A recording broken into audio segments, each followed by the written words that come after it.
আসসালামু আলাইকুম দর্শক। সমসাময়িক বাংলাদেশের নানা বিষয় নিয়ে আলোচনায় আমাদের সঙ্গে আছেন। নমস্কার, আমি তরুণ ঘোষ। আপনারা তো মহা আনন্দে রয়েছেন, সন্ত্রাসবাদী মৌলবাদী এদের নিয়ে মহা আনন্দে রয়েছেন। এদিকে চুপিসারে যে মার্কিন স্যাংশন আপনাদের দিকে ধেয়ে আসছে, সে খবর কি রাখছেন? সে খবর রাখছেন না। আজকের খবর শুনুন, আমি আস্তে আস্তে আপনাদেরকে বলি। আমেরিকা কি ইঙ্গিত দিচ্ছে এবং ভারত কি বলেছিল।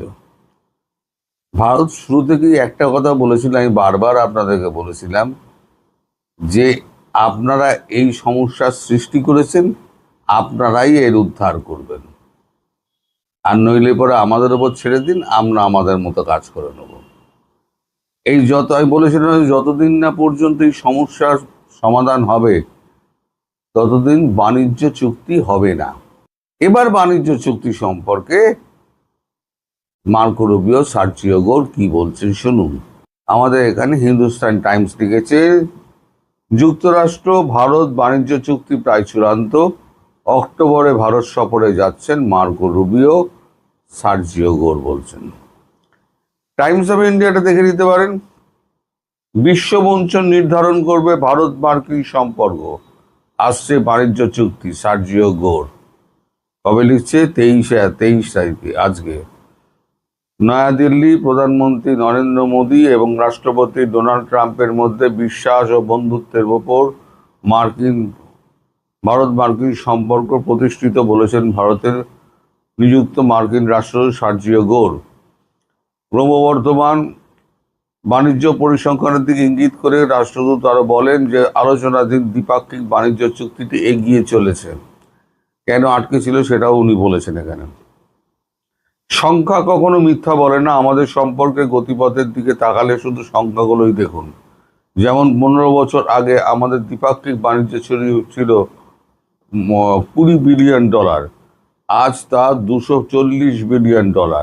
এটি ক্রমাগত বেড়েই চলেছে। দুই নেতা আগামী কয়েক বছরের মধ্যে $500 বিলিয়ন একটি উচ্চাভিলাষী লক্ষ্য নির্ধারণ করেছেন।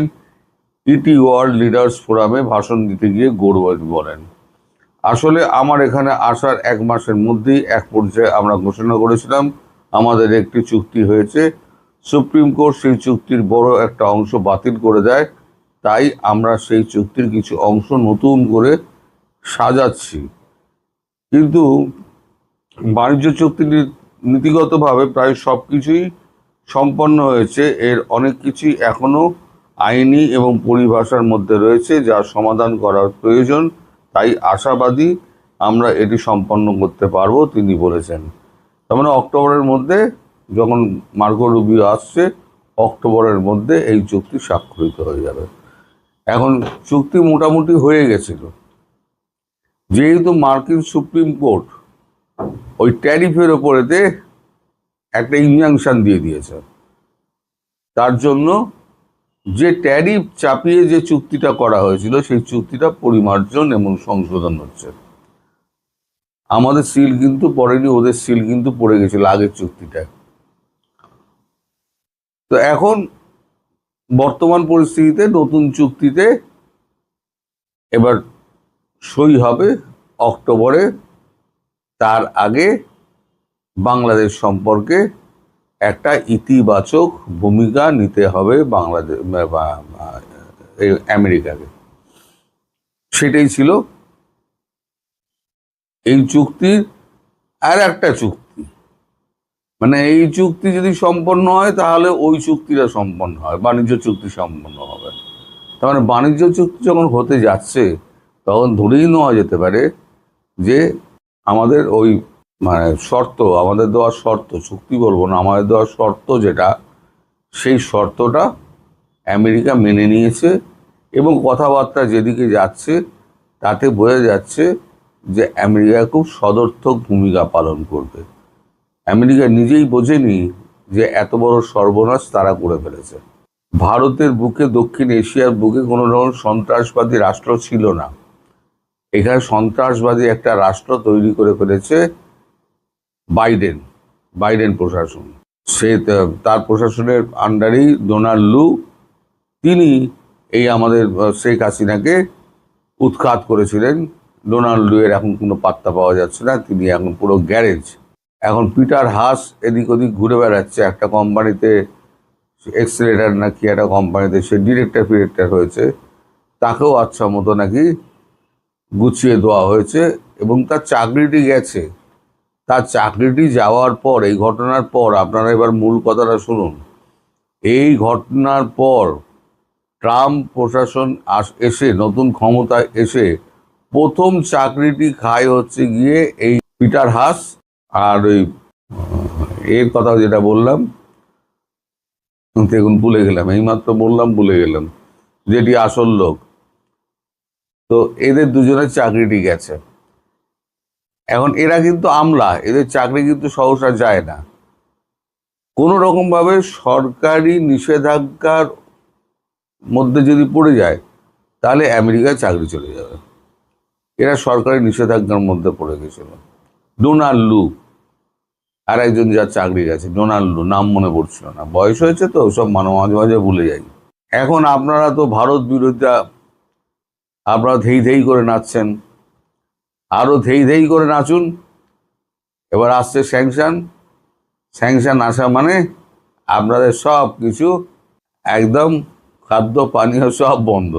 এবার আপনারা দেখি ওই বিরোধিতা, ওই পেটে যখন ভাত পড়বে না, ওই বিরোধিতার যে মানে চুলবুলানি আছে না বুকের মধ্যে, এটা বিরোধিতার চুলবুলানি, জেহাদের চুলবুলানি, ওই সব জানলা দিয়ে গলে বেরিয়ে যাবে যখন দেখবেন বাড়ির বাচ্চাটা খেতে পারছে না, বউ খেতে পারছে না, বাবা অসুস্থ হয়ে বাড়িতে পড়ে রয়েছে, আপনি নিষ্কর্মার মতো বসে রয়েছেন, তখন জেহাদ কিন্তু ভুলে যাবেন। তখন আগে পরিবারের কথা মনে হবে, তখন মনে হবে যে আমরা কত বড় পাপ করেছিলাম এবং এই পাপের দণ্ড কিন্তু আপনার ভুগতে হবে। শেষ যে পাপটি করলেন সেটি হচ্ছে তারেক রহমান। তিনি ভারতবর্ষে এলেন না, ভারতবর্ষে না এসে তিনি ভারতবর্ষকে চরম শিক্ষা দিতে চাইলেন। আমরা ভারতবর্ষকে শিক্ষা দিলাম। এখন নাক কেটে 30 তারিখে ভারতে আসার জন্য উনি চিঠি লিখেছেন, কিন্তু ভারত কোনো জবাব দেয়নি। আমি বলেছি না, ভারত তারেককে আর দরজা খুলে দেবে না, তারেকের জন্য দরজা বন্ধ। আমার কথা মিলিয়ে নেবেন, আমি এখনো পর্যন্ত যা যা বলেছি প্রত্যেক কটা হচ্ছে। যেমন ডিজেল বন্ধ হয়ে গেছে, আপনার এও খাদ্য পণ্যগুলোও বন্ধ হয়ে যাবে, ধীরে ধীরে বিদ্যুৎটাও কমবে। আর স্যাংশন পড়লে তো আমি তো আগেই বলেছি স্যাংশন হতে পারে, আসতে পারে স্যাংশন। এবার স্যাংশন দিলে পরে এই চুক্তিটা স্বাক্ষরিত হবে। অর্থাৎ চোখে চোখ রেখে কথা বলা, সম্মানের সঙ্গে কথা বলা যায়, দুই পক্ষের সঙ্গে সম্মানের সঙ্গে কথা বলা যায়, সেটা কূটনৈতিক পর্যায়ে। আপনি কূটনৈতিক কথাবার্তা আপনি এতে সাংবাদিক সম্মেলনে বলে সেটাকে আবার ফেসবুকে ছেড়ে দেবেন, কোনো পৃথিবীর কোনো দেশ এটা করে না। আর কি সব ভাষা, এবার ভাষা না সব আপনাদের গিলতে হবে। খারাপ কথা তো বলতে পারি না, গিলতে হবে। ওই শামা ওবায়েদ, তারপর ওই আর একটা কি জুটেছে, ওর নামটাই আমার মনে থাকে না, এখন আর প্রতিমন্ত্রী হয়েছে। একটা মন্ত্রিসভার 54টা 56টা মন্ত্রী, তারপরে প্রতিমন্ত্রী, তার উপদেষ্টা, সব মিলিয়ে একটা মাথা ভারী প্রশাসন। এদিকে দেশে বিদ্যুৎ নেই, খাদ্য নেই, তারপরে গ্যাসের সংকট, সাধারণ মানুষ না খেতে পেয়ে মরে যাচ্ছে কর্মহীনতার জন্য। সরকারের হুঁশ আছে? সরকার বলছে যে কি না, আমাদের ছোটবেলায় তো আমরা বিদ্যুৎ ছাড়াই তো আমরা কাটিয়েছি, আমাদের তখন কোনো অসুবিধা হয়নি। তাহলে বিদ্যুৎ না থাকলে 12 ঘন্টা কি আছে? 12 ঘন্টা তো আপনার বাড়িতে বিদ্যুৎ চলছে টুকু ভাই, 24 ঘন্টা বিদ্যুৎ আপনি পাচ্ছেন, 12 ঘন্টা আপনি জেনারেটর চালাচ্ছেন আর 12 ঘন্টা বিদ্যুৎ পাচ্ছেন, 24 ঘন্টা আপনি পাচ্ছেন। একটা সাধারণ মানুষ কিন্তু পাচ্ছে না, তারা কিন্তু বাইরের রাত্রিবেলা বাইরে দাওয়ায় বসে রাত কাটাচ্ছে হাতে পাকা নিয়ে। আপনারা তাদেরকে দেখেছেন? আপনারা চাঁদাবাজিতে ব্যস্ত, লুটতরাজে ব্যস্ত, মানে পুরনো সেই বিএনপির যে কালচার ছিল, সেই পুরনো বিএনপির কালচারটা আবার এসে উঠেছে, দেখা দিয়েছে। তো এরপর শেখ হাসিনা ঢুকলে আপনি কি মনে করেন, আপনারা মনে করেন আপনারা দেশে থাকতে পারবেন? আমি এখনই বলে দিচ্ছি, আপনারা কেউ দেশে থাকবেন না, আপনারা কেউ দেশে থাকবেন না। সব উড়োজাহাজ ধরে পালিয়ে যাবেন ভয়ের চোটে। হ্যাঁ, কিছু সংখ্যক সৎ বিএনপির লোক থাকবে, আর বাকি সব আপনারা যেগুলো এসছে না, যেগুলো ইংল্যান্ড আমেরিকা থেকে যেগুলো এসছে, সেগুলো তো আগে পালাবে। তারপরে তারেক রহমান সবার আগে দৌড়াবে লন্ডনে। পাসপোর্ট কিন্তু জমা দেননি, উনি একটা দেশের প্রধানমন্ত্রী হয়েছেন, উনি একটা দেশের নাগরিক। একজন পররাষ্ট্রমন্ত্রী, তিনি মার্কিন নাগরিক, তিনি এসে এখানকার পররাষ্ট্রমন্ত্রী হয়েছেন। অদ্ভুত দেশ চলছে, মানে না ভগায় চালায় দেশ, আপনারা চালাচ্ছে ভগা। তারপর মার্কিন স্যাংশন পড়লে পরে তারপরে কি হবে, এবারে তো আপনার দম ছোটার অবস্থা হবে। এবার আপনারা এখন ওয়েট করতে থাকুন, ঠিক সময় আপনারা খবর পেয়ে যাবেন যে কি ধরনের স্যাংশন কত দিনের জন্য আসছে, এবং তখন আপনারা কি করবেন, কোথাও থেকে মাল পাবেন না। আমার সাধারণ মানুষের জন্য কষ্ট হচ্ছে, তারা একেই তো একবেলা খেয়ে আছে, তখন দুবেলা না খেয়ে থাকতে হবে। আর আপনাদের কপালেও কিন্তু কোরমা মাটন জুটবে না, কারণ কোরমা মাটনের দোকানিও কিন্তু বন্ধ করে দেবে, তার কিন্তু বিক্রি বাট্টা হবে না। আপনার মতো একটা দুটো খদ্দের দিয়ে তার চলবে না। সুতরাং আপনারা যে খেতে পাবেন, এই মন্ত্রী পরিষদবর্গ যে খেতে পাবেন, সে অবস্থা কিন্তু আপনারা ভুলে যান। স্বাগত জানাচ্ছি আমাদের চ্যানেলে। এই মুহূর্তে আপনাদের সামনে কথা বলতে চাই মক্কা জোটের মারপ্যাচ, বাংলাদেশের নতুন ভূ রাজনীতি নাকি আত্মঘাতী ফাঁদ। দক্ষিণ এশিয়ার ভূ রাজনীতিতে এক মহা ভূমিকম্পের পূর্বাভাস। সৌদি আরব, পাকিস্তান এবং তুরস্কের নবগঠিত মক্কা জোট বা সামরিক চুক্তিতে যুক্ত হতে যাচ্ছে কি বাংলাদেশ? ভারতের ঘরের কাছে কি তবে তৈরি হচ্ছে এক নতুন ইসলামিক ন্যাটো? ঢাকার এই মাস্টার স্ট্রোক কি বদলে দিচ্ছে পুরো অঞ্চলে ক্ষমতার ভারসাম্য, নাকি নিজস্ব স্বার্থ বিসর্জন দিয়ে আমরা পা বাড়াচ্ছি এক ভয়াবহ ভূ রাজনৈতিক ফাঁদে? নয়াদিল্লির কপালে যখন চিন্তার ভাঁজ, ঠিক তখন আমাদের পররাষ্ট্রনীতির এই নাটকীয় পরিবর্তন নিয়ে শুরু হয়েছে তীব্র বিতর্ক। আজ বিস্তারিত বিশ্লেষণ করব মক্কা জোটের পেছনের আসল খেলাটা কি, এবং এই জোটে গিয়ে বাংলাদেশ শেষ পর্যন্ত কি পাবে আর কি হারাবে। সাম্প্রতিক সময়ে খবর চাউর হয়েছে সৌদি আরব, পাকিস্তান ও তুরস্কের ত্রিদেশীয় সামরিক জোটে যোগ দিতে নীতিগতভাবে প্রস্তুত বাংলাদেশ। প্রধানমন্ত্রী তারেক রহমানের পররাষ্ট্র বিষয়ক উপদেষ্টা হুমায়ুন কবির বাংলাদেশ সংবাদ সংস্থা বাসোসকে দেওয়া এক সাক্ষাৎকারে এই ইঙ্গিত স্পষ্টভাবে দিয়েছেন। তিনি জানিয়েছেন, বাংলাদেশ তার নিজস্ব জাতীয় স্বার্থ এবং পরিবর্তনশীল বিশ্ব অর্থনীতির কথা মাথায় রেখে সৌদি আরব, পাকিস্তান এবং তুরস্ককে নিয়ে গঠিত এই অর্থনৈতিক ও সামরিক ফ্রেমওয়ার্কে যুক্ত হওয়ার ইতিবাচক মনোভাব পোষণ করছে। সরকারের মূল দর্শন এখন বাংলাদেশ ফার্স্ট এবং আন্তর্জাতিক অঙ্গনে একটি ভারসাম্যপূর্ণ পররাষ্ট্র নীতি বজায় রাখা।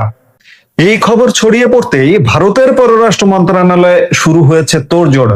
নয়াদিল্লিতে আয়োজিত ভারতের পররাষ্ট্র মন্ত্রণালয়ের নিয়মিত সাপ্তাহিক ব্রিফিং এ যখন মুখপাত্র রণধীর জয়সওয়ালকে এই গুঞ্জন ও বাংলাদেশের সম্ভাব্য যোগদান নিয়ে প্রশ্ন করা হয়, তখন তিনি অত্যন্ত সতর্ক মন্তব্য করেন।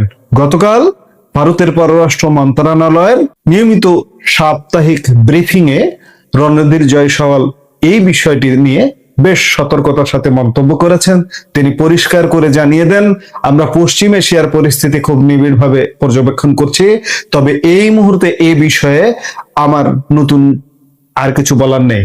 জয়সওয়ালের এই মেপে মেপে বলা কথার পেছনে যে দিল্লির গভীর উদ্বেগ লুকিয়ে রয়েছে তা বিশেষজ্ঞ মহল খুব ভালো করেই বুঝতে পারছে। আসুন আগে জেনে নেওয়া যাক এই মক্কা জোট বা মক্কা জয়েন্ট ডিফেন্স এগ্রিমেন্ট মূলত কি। চলতি মাসের শুরুর দিকে অর্থাৎ 7ই অগাস্ট সৌদি আরবের পবিত্র মক্কা নগরীতে সৌদি ক্রাউন প্রিন্স মোহাম্মদ বিন সালমান, তুরস্কের প্রেসিডেন্ট রিসেপ তাইপে এরদোয়ান এবং পাকিস্তানের প্রধানমন্ত্রী শেহবাজ শরীফের উপস্থিতিতে এই ত্রিপক্ষীয় ঐতিহাসিক সামরিক চুক্তি স্বাক্ষরিত হয়। যৌথ বিবৃতিতে তারা এটিকে আঞ্চলিক ও আন্তর্জাতিক শান্তি, নিরাপত্তা ও যৌথ প্রতিরোধ ব্যবস্থা জোরদারের ঘোষণা বলে উল্লেখ করেছেন। পাকিস্তানের পররাষ্ট্র মন্ত্রণালয়ের তথ্য অনুযায়ী এই চুক্তিতে একটি কঠোর ধারা রয়েছে, যার অর্থ হলো 3 দেশের যে কোনো একটির ওপর সশস্ত্র হামলা হলে তা বাকি 2 দেশের ওপর হামলা হিসেবে গণ্য করা হবে। অর্থাৎ অনেকটা ন্যাটোর আর্টিকেল 5 এর মতো নিরাপত্তা বা যৌথ সুরক্ষার কায়দা। শুধু তাই নয়, পাকিস্তান ও তুরস্ক ইতিমধ্যে একটি সামুদ্রিক প্রতিরক্ষা জোটের পক্ষে সওয়াল করেছে এবং সৌদি আরব লোহিত সাগর ও আঞ্চলিক শিপিং রুটের নিরাপত্তা জোরদারের পরিকল্পনা নিয়েছে। বাংলাদেশ যদি এই জোটে সামিল হয় তবে বঙ্গোপসাগর তথা ভারত মহাসাগরীয় অঞ্চলের সামুদ্রিক নিরাপত্তায় নতুন সমীকরণ তৈরি হবে। শেখ হাসিনার নয়াদিল্লি অবস্থান এবং সেখানে অনুষ্ঠিত একটি ইভেন্টকে কেন্দ্র করে ঢাকা ও দিল্লির সম্পর্কে যখন খানিকটা টানাপোড়েন চলছে, ঠিক তখনই বাংলাদেশ সরকারের পক্ষ থেকে এলো এই চরম ঘোষণা। একদিকে ভারত চাইছে ঢাকার সাথে সম্পর্কের একটি বিরাট রিসেট বা পুনঃসূচনা করতে, আর অন্যদিকে বাংলাদেশ তার পররাষ্ট্র নীতিতে নিয়ে আসছে এক বিশাল ভৌগোলিক ও কৌশলগত পরিবর্তন। অনেক বিশ্লেষক একে হালকা চালে ইসলামিক ন্যাটো বলে আখ্যা দিলেও এর ভেতরের আসল অঙ্কটা কিন্তু বেশ চতুর। মক্কা জোটের এই ভেলকিবাজি নিয়ে যদি একটু গভীরভাবে বিশ্লেষণ করা হয় তবে দেখা যাবে এই জোটের মূল সুবিধাভোগী হচ্ছে তুরস্ক, সৌদি আরব এবং পাকিস্তান। প্রথমত, তুরস্ক এই জোটকে সাইনবোর্ড হিসেবে ব্যবহার করে সৌদি আরবের কাছে শত শত কোটি ডলারের আধুনিক সমরাস্ত্র বিক্রি করবে। মনে রাখা দরকার, তুরস্ক কিন্তু মার্কিন নেতৃত্বাধীন ন্যাটোর সদস্য দেশ এবং 1949 সালে প্রথম মুসলিম সংখ্যাগরিষ্ঠ দেশ হিসেবে তারা ইসরায়েলকে আনুষ্ঠানিকভাবে স্বীকৃতি দিয়েছিল। অর্থাৎ খাতা কলমে মুসলিম উম্মার কথা বলা হলেও আঙ্কারা বস্তুত পশ্চিমাদেরই অত্যন্ত বিশ্বস্ত ও কৌশলগত মিত্র। দ্বিতীয়ত, অর্থনৈতিকভাবে দেউলিয়া পাকিস্তান এই সামরিক চুক্তিতে যুক্ত হয়ে সৌদি রিয়ালের ফায়দা তুলছে এবং নিজেদের ভঙ্গুর অর্থনীতিতে টুপাইস কামিয়ে নেওয়ার কৌশল নিয়েছে।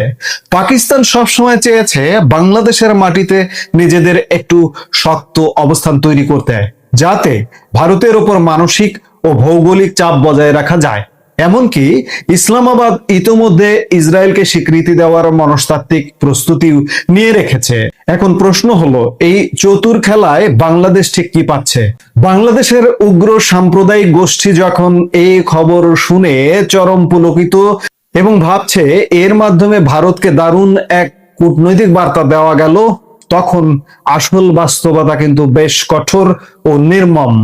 এই জোটে ঢুকলে আমাদের সবচেয়ে বড় বিপত্তি কোথায়? এক, ইরানের সাথে বৈরিতা। সৌদি আরব ও তুরস্কের সাথে যুক্ত হয়ে এই সামরিক ব্লকে ঢুকলে বাংলাদেশ সরাসরি ইরানের শত্রু তালিকায় নাম লেখাবে। মধ্যপ্রাচ্যে শিয়া সুন্নি এবং প্রক্সি যুদ্ধের যে মারপ্যাচ, তাতে অহেতুক বাংলাদেশকে এক পক্ষ নিতে বাধ্য করা হবে। 2, ইসরায়েলকে স্বীকৃতির চাপ। সৌদি আরব যদি ভবিষ্যতে মার্কিন মধ্যস্থতায় ইসরায়েলের সাথে স্বাভাবিককরণ চুক্তি করে, তবে এই জোটের সদস্য হিসেবে বাংলাদেশের ওপরও বাধ্যবাধকতা আসবে ইসরায়েলকে স্বীকৃতি দেওয়ার। ইতিমধ্যে আপনারা জানেন যে মার্কিন যুক্তরাষ্ট্র ইব্রাহিম অ্যাকর্ড নিয়ে বেশ সক্রিয়। 3, ভারতের সাথে অনাবিল দূরত্ব। পাকিস্তান এই জোটে রয়েছে। পাকিস্তানের সাথে বাংলাদেশের যে কোনো গভীর সামরিক বা নিরাপত্তা ঘনিষ্ঠতাকে ভারত অত্যন্ত সন্দেহ চোখে দেখবে, কারণ অতীতে পাকিস্তানের বিরুদ্ধে বাংলাদেশের মাটি ব্যবহার করে ভারতে সন্ত্রাসবাদ উস্কে দেওয়ার অসংখ্য রেকর্ড রয়েছে। ফলে আমাদের সবচেয়ে নিকটবর্তী প্রতিবেশী ভারতের সাথে সম্পর্ক চরম ঝুঁকিতে পড়বে। এবং উগ্র সাম্প্রদায়িক গোষ্ঠী এটাই চাইছে যে বাংলাদেশের যেন কোনোভাবেই ভারতের সাথে সম্পর্ক উষ্ণ না হয়, শীতল রেখে এখানে ফায়দা হাসিল করাটাই তাদের লক্ষ্য। বাংলাদেশকে সুরক্ষা দিতে হলে একমাত্র ভারতই সুরক্ষা দিতে পারে। আপনার খাদ্য, বস্ত্র, নানা সুরক্ষায় নিশ্চিত করতে পারে ভারত, কিন্তু উগ্র সাম্প্রদায়িক গোষ্ঠী বাংলাদেশকে অরক্ষিত রাখতে চায়।